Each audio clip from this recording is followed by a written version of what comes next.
তখন এই দেশের ওই কুলাঙ্গাররা বলতে চাই আমরা তো ৭১-এই স্বাধীন করেছিলাম, ২৪ আবার কি?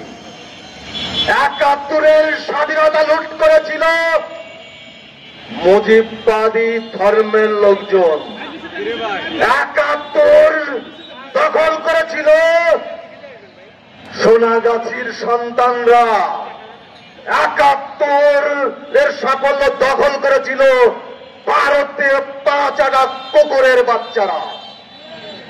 আমাদের ২৪-এর পরে কারা দখল করেছে? আমরা ২৪-এ চেয়েছিলাম বাংলাদেশে সিস্টেম কাঠামো পরিবর্তন হবে, সেই কাঠামো পরিবর্তন হয়নি।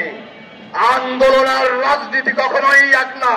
যদি তাই হতো তাহলে আন্দোলন করতে করতে অনেক কিছুই করা যেত, কিন্তু আমরা দেখেছি বাংলাদেশের মিডিয়াতে ভাইরাল হয়ে অনেকে নিজের দেশের বড় নেতা সেজেছে।